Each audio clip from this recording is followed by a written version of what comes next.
ప్రశ్నించడంతో పాటు ప్రజల్లో చైతన్యం తెచ్చేందుకు పుట్టిందే బీఆర్ఎస్ పార్టీ అని రాష్ట్ర ముఖ్యమంత్రి కల్వకుంట్ల చంద్రశేఖరరావు స్పష్టం చేశారు. బీఆర్ఎస్ లాంటి భావజాలం ఉన్న పార్టీ అధికారంలోకి వస్తే 2 నెలల్లో భారత్ను వెలుగులు జిలుగులు దేశంగా తయారు చేస్తామని ప్రకటించారు. ఖమ్మం సభలో కేంద్రం అవలంబిస్తున్న విధానాలను తూర్పారబట్టారు సీఎం కేసీఆర్. రాష్ట్రాల మధ్య నీటి పంచాయతీలను పరిష్కరించడంలో విఫలమైందన్నారు.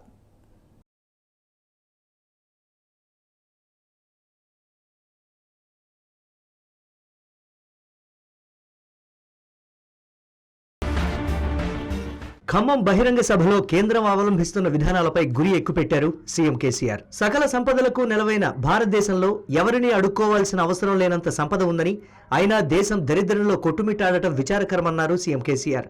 41 కోట్ల ఎకరాల సాగుభూమి, 70,000 టీఎంసీల జలరాశి, ఏటి పొడుగున సూర్యరశ్మి, విశాల తీర ప్రాంతం, 3 విభిన్న వాతావరణ జోన్లు, యాపిల్ నుంచి మామిడి వరకు విభిన్న పంటలు, కష్టించి పనిచేసే జాతి రత్నాల్లాంటి కోట్లాది మానవ సంపద పెట్టుకుని ఎందుకు పేదరికంలో మగ్గుతున్నామని ప్రశ్నించారు. ప్రపంచ స్థాయి బెస్ట్ ఫుడ్ చైన్ గా ఉండాల్సిన ఇండియాని ఈ రోజు కెనడా నుంచి కందిపప్పు, పామ్ ఆయిల్ దిగుమతి చేసుకునే దుస్థితికి ఎవరు తెచ్చారని అడిగారు.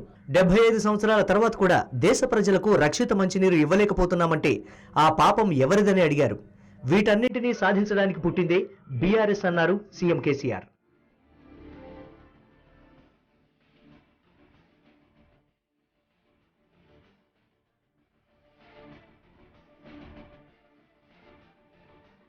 దేశం వెనుకబడిపోవడానికి కాంగ్రెస్, బీజేపీ పాలకులే కారణమన్నారు సీఎం కేసీఆర్.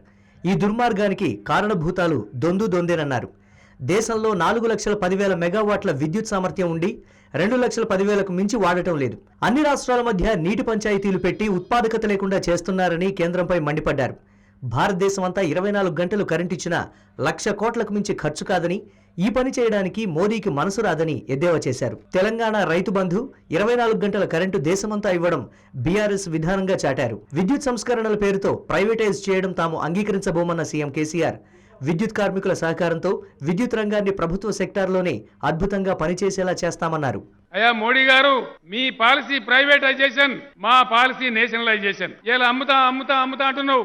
ఎల్ఐసిని అమ్మాయి పర్వాలేదు, 24 తర్వాత నువ్వు ఇంటికి, మేము ఢిల్లీకి గ్యారంటీగా మళ్ళా ఎల్ఐసిని వాపస్ తీసుకుంటాం. పబ్లిక్ సెక్టర్నే ఆ ఎల్ఐసిని కొనసాగిస్తామని మనం చేస్తా ఉన్నాం. ఎల్ఐసి సోదరులకు 42 లక్షల కోట్ల రూపాయల ఆస్తులున్నాయి.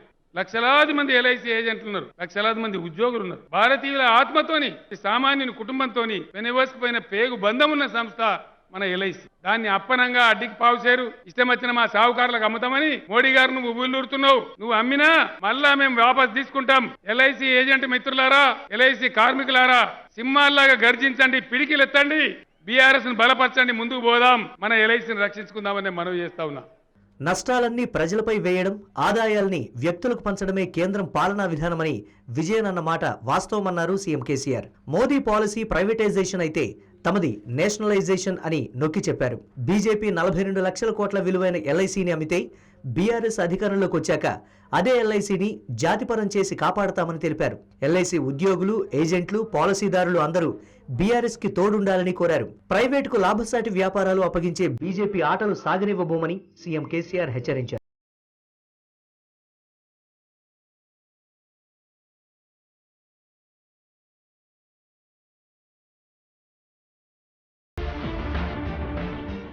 బీఆర్ఎస్ ఎప్పుడూ భారత దళిత జాతికి అండగా ఉంటుందన్నారు సీఎం కేసీఆర్. ఏడాదికి 25 లక్షల కుటుంబాలకు దళిత బంధు ఇచ్చి ప్రోత్సహించామన్నారు. మహిళల అభ్యుదయం, లింగ వివక్ష నిర్మూలన సాధించడమే కాకుండా మహిళలకు చట్టసభల్లో 35% రిజర్వేషన్లు ఇస్తామని తెలిపారు. చైనా, జపాన్, సింగపూర్, మలేషియాలను తలదన్నే రీతిలో భారతదేశం ప్రగతి బాట పట్టాలన్నదే బీఆర్ఎస్ సంకల్పమన్నారు. బీఆర్ఎస్ అధికారంలోకి వచ్చిన 5 ఏళ్లలోపు దేశమంతా రక్షిత మంచినీరు ఇంటింటికి ఇస్తామన్న సీఎం కేసీఆర్, యువతను పరిహాసం చేసే అగ్నివీర్ను రద్దు చేస్తామని తెలిపారు.